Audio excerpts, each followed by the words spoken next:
Have you ever done everything right for your health, eating more vegetables, drinking fresh juices only to feel like something is still quietly going wrong inside your body? What if I told you that one of the most trusted healthy habits, something millions of Americans do every single morning, could be silently putting dangerous stress on your kidneys? Especially after the age of 60, without pain, without warning, and often without being caught until it's already too late. I'm Dr. Richard Hale, and over the years I've seen too many patients walk into my office convinced they were protecting their health, only to discover that one small daily habit was slowly pushing their kidneys toward irreversible damage. And the most alarming part is that this damage doesn't feel like anything until it suddenly becomes everything. But here's the good news. If you understand what's really happening inside your body starting today, you can not only avoid these hidden mistakes, but actually support your kidneys in a way that's natural, safe, and sustainable. And in the next few minutes, I'm going to show you the 3 most dangerous cabbage-related habits that almost no one talks about, and the 2 simple changes that could make all the difference. Because what I'm about to share next might completely change the way you look at healthy eating forever. Let's start with a habit that looks the healthiest on the surface, yet quietly creates one of the biggest hidden burdens on your kidneys: cabbage juice. Because here's the uncomfortable truth: when most people switch to drinking cabbage juice every morning, they believe they're doing something powerful for their body. And in some ways they are, but not in the way they think. I remember a patient of mine, a 64-year-old man, who came in convinced he had done everything right. He had cut out processed foods, started walking daily, and every single morning without fail, he drank a large glass of fresh cabbage juice because he had read online that it heals the gut. For a few weeks, he felt lighter, less bloated, even more energetic. But then something changed. He started waking up twice, then 3 times a night to urinate. He felt an unusual fatigue that coffee couldn't fix. When we ran his labs, his kidney filtration rate had dropped faster than expected for his age. And the surprising part, there was no medication issue, no major illness, just one small habit repeated every single day. You see, when cabbage is in its whole form, it comes with fiber, a natural regulator that slows down how nutrients enter your bloodstream. That fiber acts like a gatekeeper, preventing sudden spikes and giving your organs time to adapt. But when you turn cabbage into juice, especially in concentrated amounts, that entire protective system disappears. What's left is a rapid surge of nutrients hitting your bloodstream all at once. From a physiological standpoint, this creates what we call a metabolic spike. Blood sugar can rise quickly even from vegetables, and your liver is forced to process large amounts of fructose if the juice is sweetened or even naturally concentrated. Studies have shown that high fructose intake increases uric acid production, and elevated uric acid is directly linked to kidney stress and micro damage in the glomeruli, the tiny filtration units inside your kidneys. But it doesn't stop there. Cabbage is also naturally high in potassium. In a balanced meal, that's not a problem.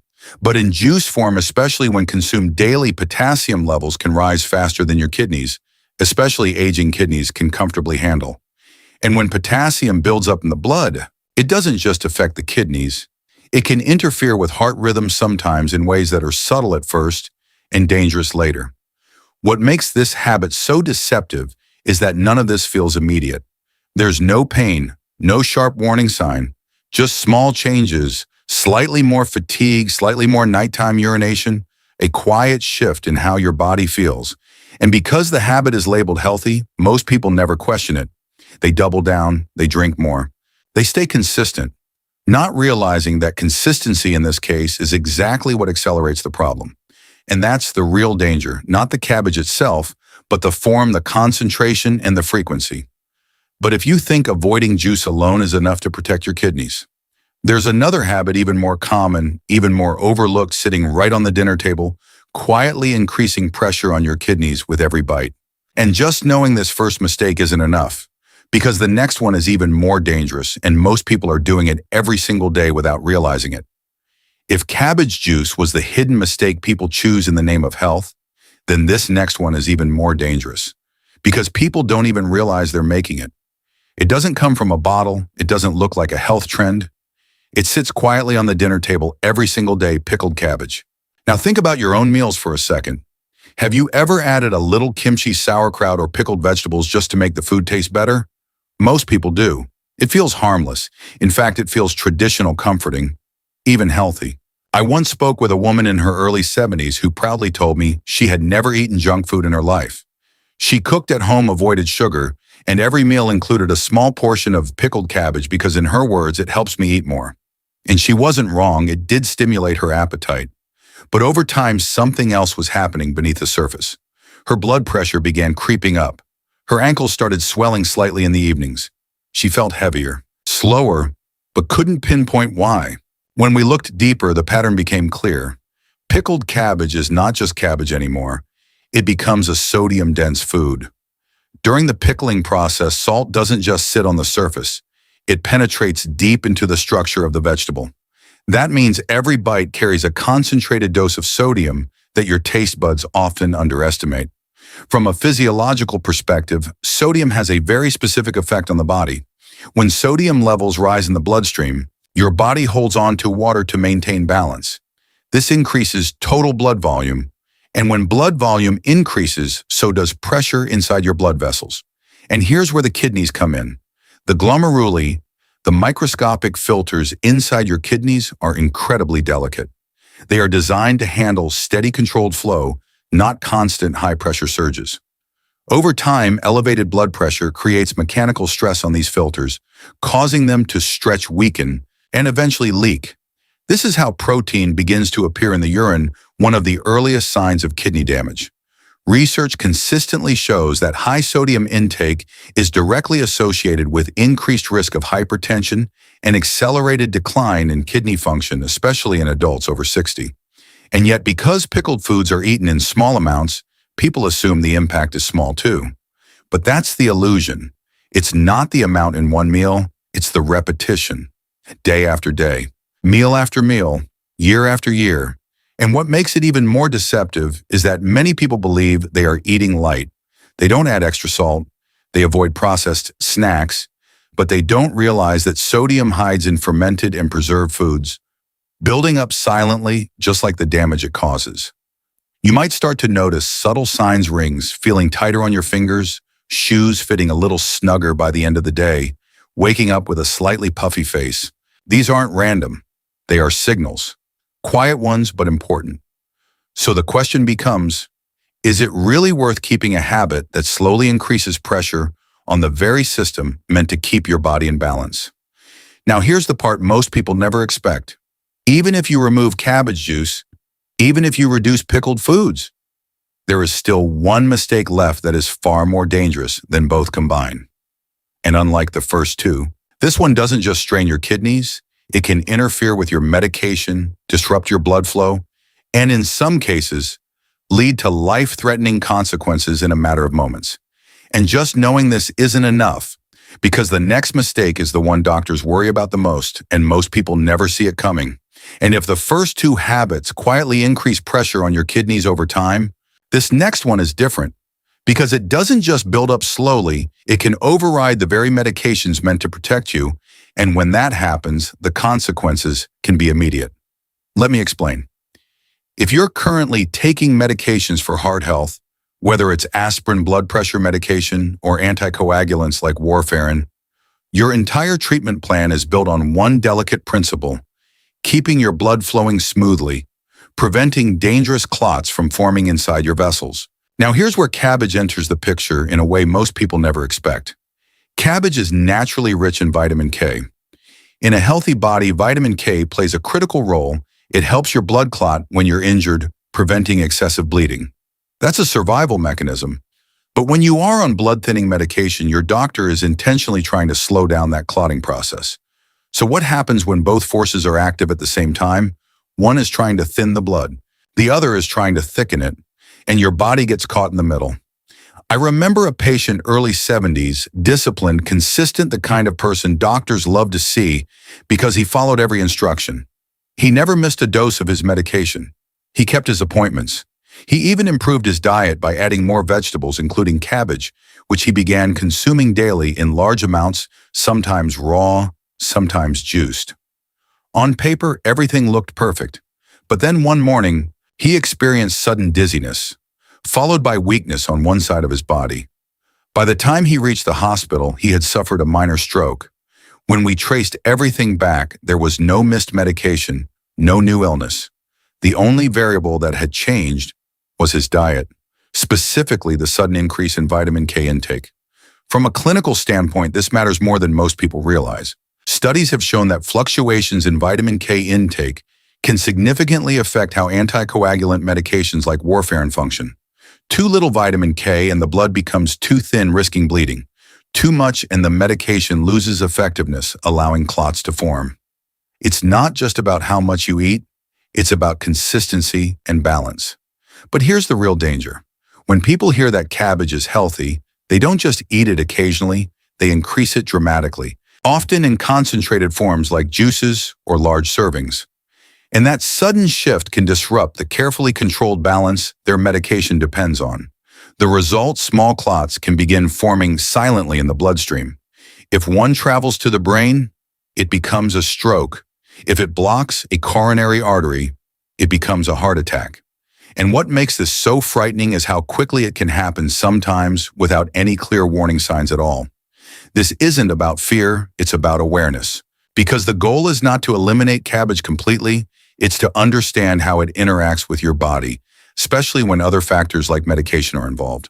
So if you or someone you love is currently on heart medication, the question is not, is cabbage good or bad?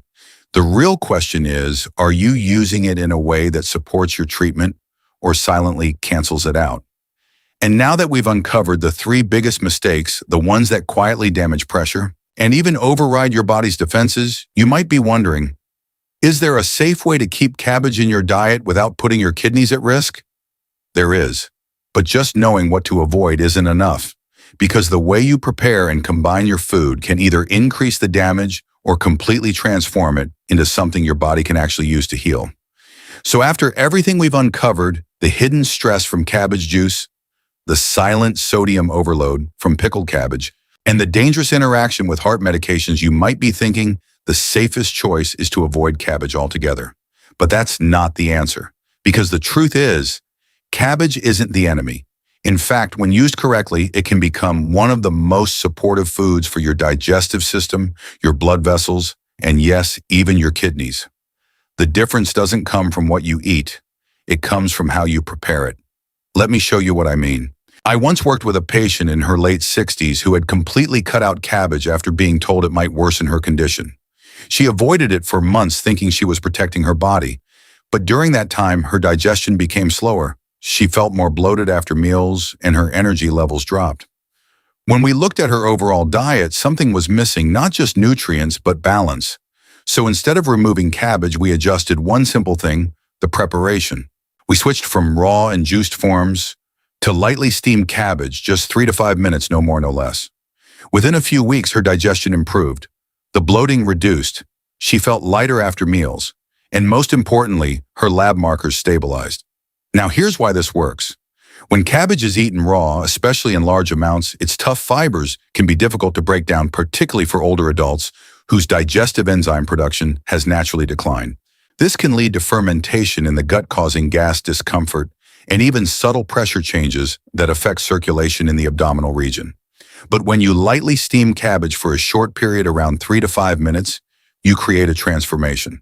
Heat softens the fiber structure, making it easier to digest without destroying its key nutrients. At the same time, certain compounds that can contribute to kidney strain, like oxalates, are reduced, and excess potassium can partially leach out, lowering the load your kidneys have to process. But perhaps the most interesting shift happens at the cellular level. Cabbage contains natural compounds that, when gently heated, activate into more bioavailable forms of antioxidants, substances that help neutralize oxidative stress, one of the underlying contributors to kidney aging and damage over time. In other words, the same food that can create stress in one form can become protective in another. And there's one more detail that most people completely overlook. Vitamin K, the same nutrient that can interfere with medication when consumed in large, inconsistent amounts, is actually better absorbed when paired with a small amount of healthy fat. That means adding just a few drops of sesame oil or olive oil to your steamed cabbage can significantly improve how your body uses it, without overwhelming your system. It's not about adding complexity, it's about restoring balance. So instead of flooding your body with concentrated inputs, you're giving it something steady, manageable, and aligned with how your system is designed to function, especially as it ages. And this is where the shift happens. You move from forcing your body to react to allowing it to recover. But even with the right preparation, there's still one missing piece, something that doesn't just support digestion or reduce strain, but actively helps your body clear out the waste your kidneys are struggling to manage. And just knowing how to cook cabbage the right way isn't enough, because the next step is what turns simple nutrition into a system of support your body can actually feel. And this is where everything comes together. Because even if you've corrected the way you prepare cabbage, there's still one missing piece most people overlook. The body doesn't just need less stress. It needs a gentle way to release what's already been building up over time. This is where a simple, almost forgotten combination becomes incredibly powerful. Pairing properly prepared cabbage with warm corn silk tea. Now I know what you might be thinking. Corn silk. The thin strands people usually throw away. Exactly. I once worked with a retired teacher in her early 70s who had already improved her diet significantly. She stopped drinking vegetable juices, reduced salty foods, and switched to lightly cooked meals.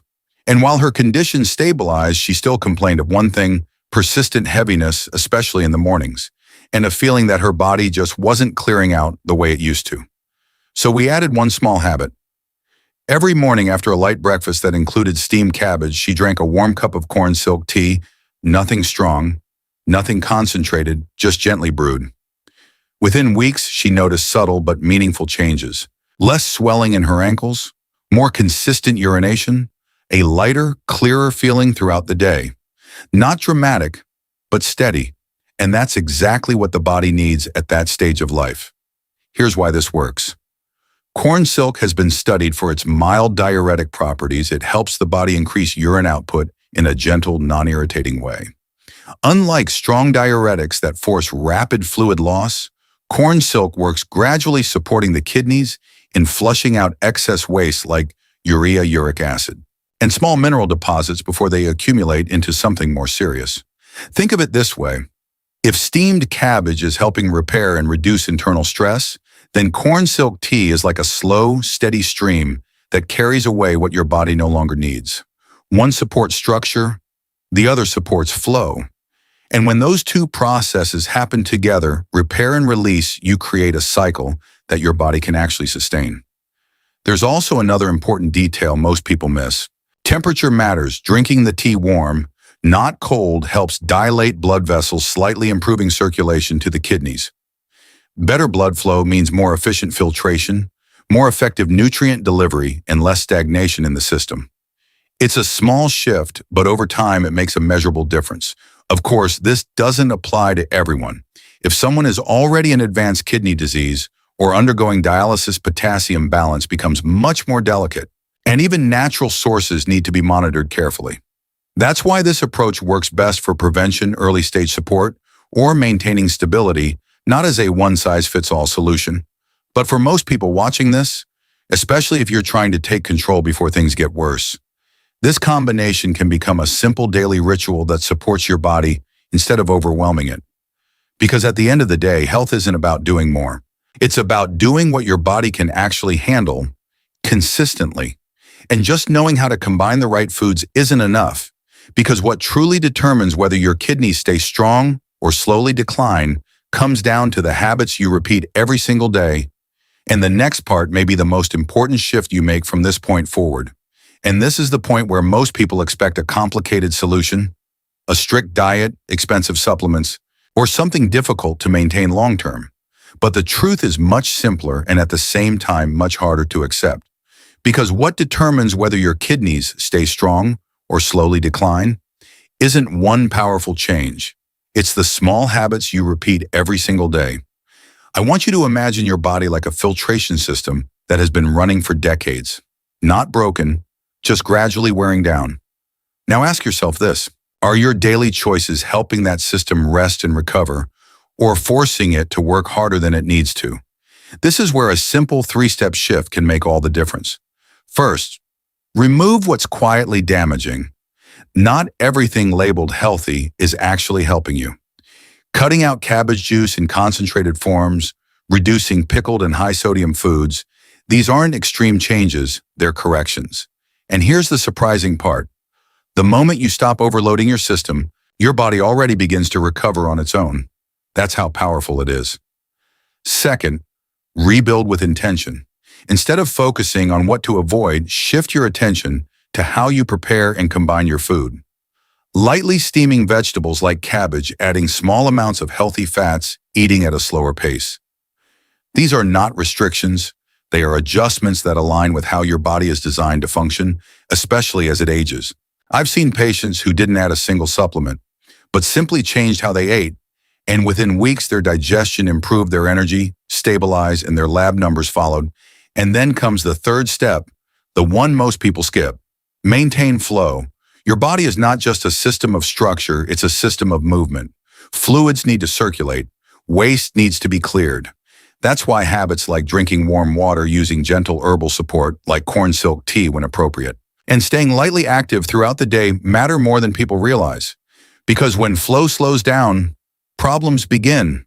But when flow is restored, healing becomes possible. Now I want to ask you something directly. Have you seen yourself in any of these habits? Maybe the morning juice, maybe the salty side dishes, maybe something you thought was helping, but now you're not so sure. If that's the case, I want you to leave a simple comment below, just the number 1. I read every single one. And it helps me understand what people are really going through, not just what the textbooks say. And if you've made it this far, then you already understand something most people don't. Kidney health isn't something that suddenly disappears one day. It's something that slowly fades through small, repeated choices. But the good news is, it can also be protected the exact same way. One choice at a time, one meal at a time, one habit at a time. And sometimes, the difference between someone who ends up dependent on dialysis and someone who lives independently well into old age isn't genetics or luck. It's awareness, it's consistency, it's choosing to listen to your body before it's forced to speak louder. So start today. Not with something extreme, not with something overwhelming, just with one small change, done right, because your body is still listening and it's still responding. And just understanding this isn't the end, because there's one final perspective that can completely change how you see your health, not as something you fix when it breaks, but something you protect every single day. If you've stayed with me until this moment, I want you to understand something very clearly. Your kidneys are not failing overnight, and more importantly, they are not beyond support if you start making the right changes today. The body has an incredible ability to adapt, to stabilize, and even to recover when you stop overwhelming it and begin working with it, not against it. You don't need extreme diets or complicated routines. What truly matters are the small, consistent choices you make every day, how you prepare your food, how you listen to your body, and how early you act before silent damage turns into something irreversible. So if this information helped you see your daily habits differently, I strongly encourage you to save this video, not just to watch again, but to remind yourself of the simple steps that can protect your health long-term. And if you care about staying informed, about understanding your body before problems arise, make sure you subscribe to the channel. I share practical science-based insights like this regularly, so you can take control of your health with clarity and confidence.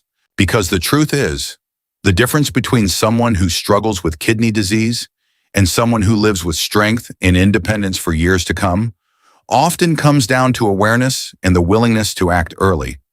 You still have that chance. And starting today with just one better decision, you're already moving in the right direction.